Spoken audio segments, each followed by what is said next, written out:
Well, welcome to a very, very special edition of the Infinity Podcast. We're here in this sunny, beautiful Dubrovnik for our 8th TAMC Congress. And I'm very honored to be able to welcome some of the biggest names in aesthetic medicine, the most esteemed doctors. In this podcast, I'm going to be speaking to 6 of the best doctors I've ever met in my life, from Tapan Patel to Tapan Milojevic to Rehe Hauser to Michael Caine to Jonathan Sykes. And, we're going to be talking to some of the biggest names. And, when I say some of the biggest names, one of the biggest names I have to mention is Sebastian Cotofana, one of the biggest anatomists in aesthetic medicine in our field. I'm very proud to be here, and we're going to be talking about many different things in aesthetic medicine. Now, I'd like to introduce in this podcast, in this part of the podcast, Tapan Patel, my great friend, my friend I've known for, about 50 years. He is, I think, the innovator and one of the people who made aesthetic medicine education, especially what it is today. He was one of the first people to talk about anatomy parallel to injection. I saw it, I think he's transformed this world. He's been a KOL for many companies and one of the most skilled aesthetic doctors in the world. Guys, I'd like to introduce my great friend, Tapan Patel. Tapan, welcome to our podcast. Well, Nick, thank you very much for the welcome. Thank you for those very kind words. Probably the nicest thing anyone's ever said about me. Thank you. Well, mate, as you know, we even gave you the Lifetime Achievement Award a couple of years ago, and that's not your first one. You've had several, but I really do believe that. I think when once upon a time people were just sticking the needle in the lips or wherever, you were the one with some colleagues of yours who I think for the first time presented this kind of an approach. You were one of the pioneers. Where do you think aesthetic medicine was back then? So we're talking about 2005, 2002, when we started. And where is it now? Could you compare where it's gone? I could honestly say 2 ends of a spectrum. I think when it started, speaking from personal experience, about the year 2000, so 25 years ago, it wasn't a field. It wasn't really a branch. It was just a number of doctors around the world offering what was then botulinum toxin or Botox injections as part of something else they were doing. Yep. And I think we all learned together. There was really no congresses that were attended as well as they are today. The education offerings were very scant in those days. And I think when we look at what we've got now, a whole branch of aesthetic medicine, yep. So many different treatments, so many different products, so many different devices. So it's very difficult to relate the two. But of course, we wouldn't have one without the other. And as you say, I've been thrilled to be a part of that journey. And like I said, immense gratitude from all the people that I learned from as well. Great. So could you tell our audience, because a lot of people who'll be listening to this will not be doctors, there'll be people who want to come for treatments. What were the most popular treatments back in the early 2000s? Which are the most popular non-surgical aesthetic treatments now, in your opinion? Yeah, that's a great question. And I think we have to understand there's always trends.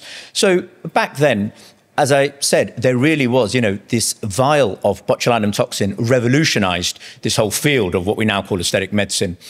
And maybe that was the initiator, and then soon we had what we call then dermal fillers, or probably more accurately, volumizing fillers, the injections people have in their lips, cheeks, nose, etc. At the same time, there were already device-delivered treatments. So, even before then, the laser treatments, some of the chemical peels, these things have been going on for many decades, yeah. Even before the Botox, but it started all coming together. Now, if you look at where it is now, I could give you an answer today and it would be out of date by tomorrow morning. Yeah. And that really is not an exaggeration. The speed at which we're gathering knowledge, the speed at which companies are bringing things to market, the speed at which clinicians are embracing things, it's impossible to keep up, which is why it's so important to have congresses like we have at TAMC so that our colleagues can attend, they can refresh their knowledge, they can learn new things and try and keep up with this very fast pace. And absolutely. And I think everything is changing so much. Biostimulators are now the big thing. What's your favorite? Are you using more lasers, resurfacing lasers, fractional lasers, biostimulators? Are you still sticking to Botox and fillers? Are you doing more of the body? What's your thing at the moment? It's interesting. I'll pick up on something you said there. You said biostimulators are the big thing now. Remember, they've been around for a jolly long time as well. True. Okay. So what we find is sometimes things go in and out of favor. And that trend has always been there. For me, what's my favorite thing? Yes, I love resurfacing lasers. And, for people not aware what that means, a resurfacing laser is quite an aggressive treatment. Previously, it was the kind of thing that people would do under a general anesthetic. Now, because of the way that we can treat people and the devices we have, it can be done under local anesthetic, but essentially we use it to either resurface the skin, removing scars, lines, wrinkles, and giving people super soft baby skin. Yeah. That's probably my favorite thing to do. But again, like yourself, we have a whole barrage of treatments that we can offer patients. We really can. And the resurfacing lasers, CO2 technology has been there for a long time. We've got erbium lasers, we've now got the fiber lasers, the ultra clear. Do you combine these lasers? Do you actually use different lasers on the same patient?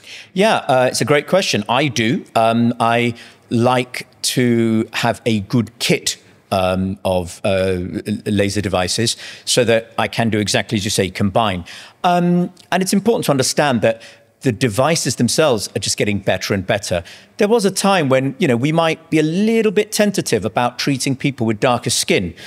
And the world is evolving, so it doesn't matter where you live, but in any part of the world, our patient populations are evolving as well. And wherever you are, you will treat people of different skin types. So the ability to treat someone of any skin type is a huge advantage. And that's where the device companies have really innovated. They've brought out things that we can use on anyone. I think we're treating people safer. I think we're treating people more effectively. And I think we're getting better and better results. Absolutely. I think that's what's amazing. As you said, we were one-trick ponies. We were really just doing lips, nasolabials and wrinkles on the face. I was a kind of a guy who wanted to be a plastic surgeon, a bit like my legendary father. And I've been so happy when first we started doing tetros with dermal fillers and noses. And now we've got so many modalities and amazing lasers where we can do so much. What do you think of this whole hype recently where people have started talking about fillers migrating and doing this, and suddenly the whole market has to dip? Is it to do with male practitioners or people who shouldn't be doing it? Or have the fillers been a problem? Or are they still safe in professional hands? Do I think the aesthetic industry generally reacts very much like the stock market. It reacts with hysteria to anything. And people just need the news to be absolutely dramatic. And I don't think that's the case. I think there are some colleagues who, and I have to say, have an agenda, and that's fine. Exactly. It comes from somewhere. But I think if we look at rational evidence, this is what I would say. There's no doubt that fillers were probably, and still are, the second most popular cosmetic treatment non-surgically after Botox. And they've held that position for a number of years. Now, there's no doubt that people using them more and more, people using more and more syringes. And all I think that's happened here, Nick, is there's been a correction. So I don't think they're falling out of favor. I don't think that suddenly they're yesterday's news, because when used properly, they remain a brilliant treatment. I think the problem was that some people were using too many. Exactly. Sometimes the wrong people were using them. Exactly. Sometimes the right people were using them in the wrong patients. And there were so many variables. And I think if you unravel all of that, in the right hands, with the right patient indication, with the right product, it remains a superb treatment. What you said about regulation, it's one of my worries, certainly in England, where I come from, where you lived many years and trained, and you know so well, there really is not any regulation. So somebody could do a course on the Monday, they could open up a training academy on the Tuesday and be a so-called expert by the Wednesday, and that's without any medical training at all. So I think all those things you spoke about, do they migrate? Yes, they can. But a lot of that is treatment dependent.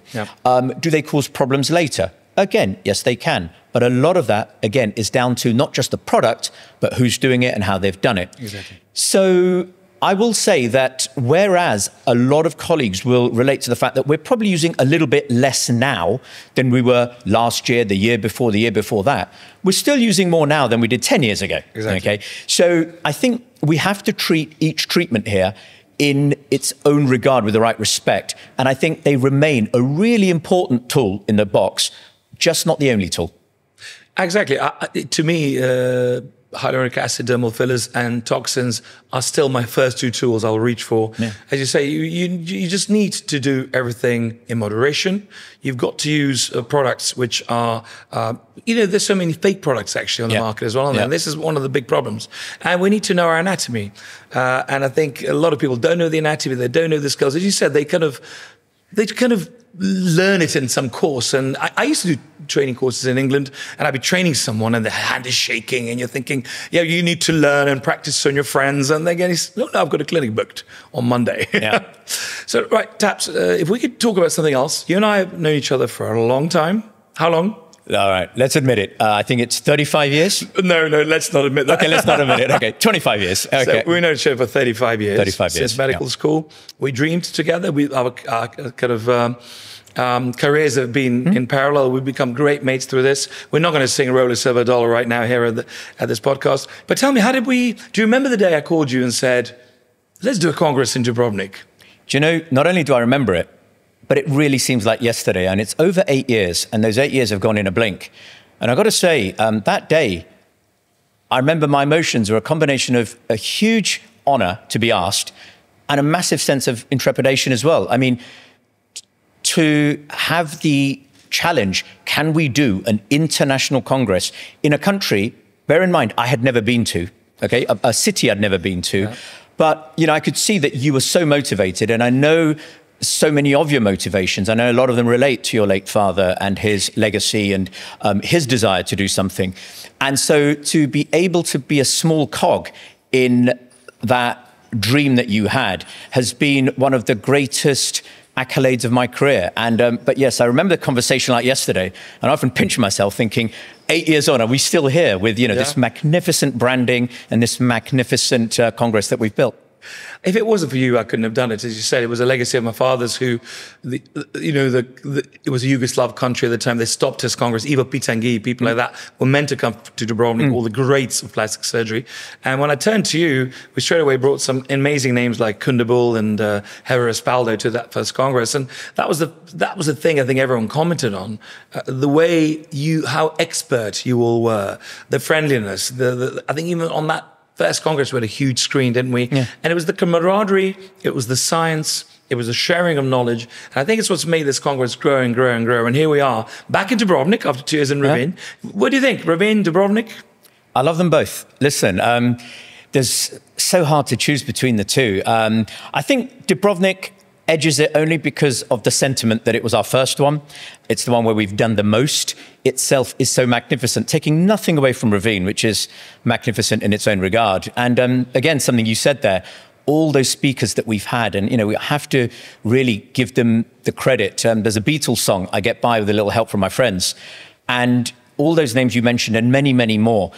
It's just one of the most beautiful things about aesthetic medicine is that we meet friends, or we meet colleagues, should I say, who become friends, and then we can lean on them and we can say, hey, I want you to come and do this. And remember, people travel great distances. They spend hours preparing their content. They come, they give up their work in their home city to spend those days with us, to share that education. Yeah. And that is so generous. It's so generous. And it just shows how lucky we are to surround ourselves with such great colleagues. I'm very humbled because, you know, we've now had, in the last 8 years, all the greats of aesthetic medicine who have come. Everyone's wanted to come, everyone's wanted to contribute, and they all want to keep coming back. And I'm so humbled by that. And I was just in a sauna this morning with a delegate from Holland, and he was saying to me, you know, this is the best Congress. Yeah. It's got better education, better speakers than IMCAS and AMWC. It has the better fun, the better camaraderie. It's not too big. You get good food, you get everything. He said, you know, this is the first Congress. I've never met the guy before. This is the first Congress I will always go to. So because we want to keep these podcasts quite short, I'd like to just ask you, what are you expecting? So TAMC is starting tomorrow. Everything's getting ready. You saw the auditorium, the screens and so on. What are you expecting of the next 3 days? And have you got your ABBA gear ready? Well, I know exactly what to expect because I wrote the agenda. So I know every lecture. I know who's giving it. I know what time they're on. So I know it like the back of my hand. But let me tell you, if I had to sum it up in one word, excitement. We've tried to change the agenda because that's one of the things you and I speak about. How do we keep it relevant? How do we keep it entertaining? And so this year, we've shortened the times that people have. It means they've got to condense their lectures. I think that means we're going to have more energy. It's going to be more vibrant. Yes, I have got my ABBA gear. And what else did you ask me? Look, I think the next 3 days, as we always know, they go so quickly. But I hope at the end of it, when we reflect, I absolutely know that on Saturday night, you and I will be toasting each other with a glass of something cold and fizzy. and just congratulating ourselves on yet another amazing Congress. I'm sure. And then we're going to build towards the 9th and the 10th. But I like to give the opportunity to show off a little bit the agenda you were the main guy who put together, because you got some very, very innovative things. And like you've always been, for instance, the live injection session is very innovative. I think we've got the greatest anatomist joining us in the world right now. But also it's a very innovative session.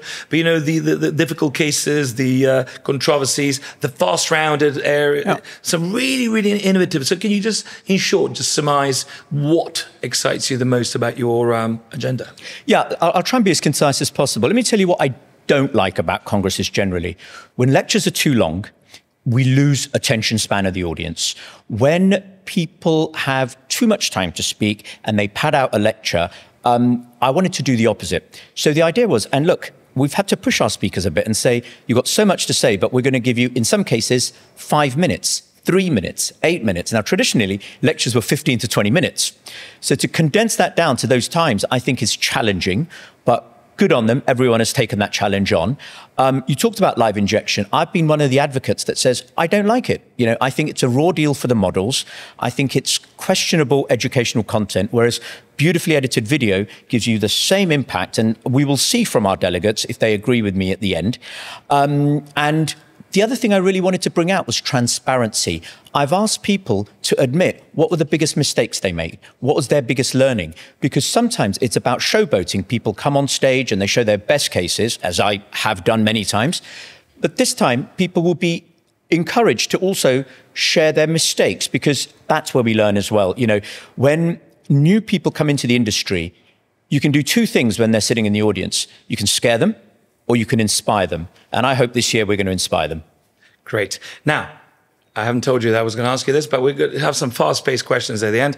You've got to choose. I'm going to give you choices of 2 treatments in aesthetic medicine. Okay. You've got to say which one you actually prefer. Okay. Botox or dermal fillers? Botox. Microneedling or blood plasma? Microneedling. Polynucleotides or exosomes? Neither.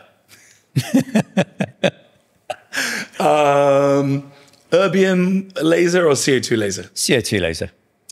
I've forgotten what else I was going to say. I think that's enough. And for the let me go back to the polynucleotides, exosomes. Yeah. It's because I actually use them both. I enjoy using them both. Maybe neither was not the word that was meant to come out. It was like, I can't really distinguish. And the problem is, and this is just something that I think it's important to bring out, you know, for all the other treatments you mentioned, the Botox, the filler, the laser, the microneedling, they've been around for a long time and evidenced.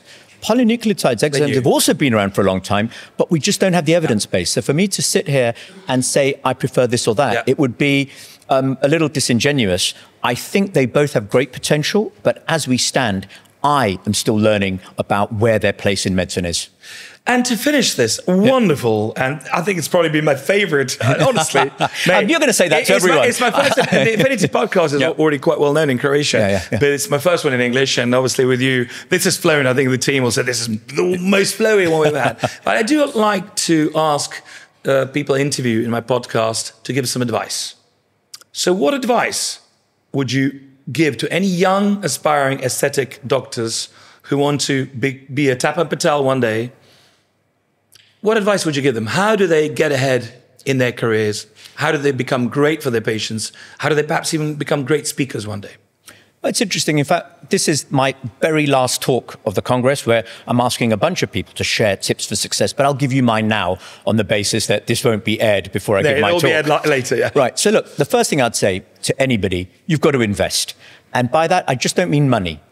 You've got to invest in time and money. You've got to invest in your education, because it doesn't come overnight.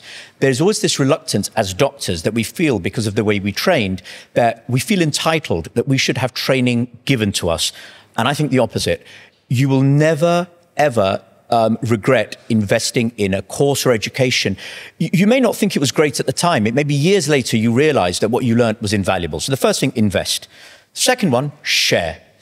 Because when you share your knowledge, you gain even more. I've loved lecturing. I've lectured for more than 20 years, and there's never been an event I've been to where I didn't learn more than I gave out. And the last thing is be kind. And by that, I mean be kind to yourself. Because it's so easy to beat yourself up. You go to a congress or you watch somebody else's social media feed, you look at other people's results and you say, I can't do that. And guess what? Sometimes people are showing you the very best they've done, and it took them time to get there as well.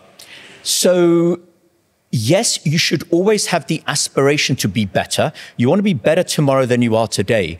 But don't worry if it doesn't come immediately. That you just need to improve 1% every time. Do something slightly better. And when I went and spoke about investment, that time investment, look at your photos, look at your work. What could I have done better?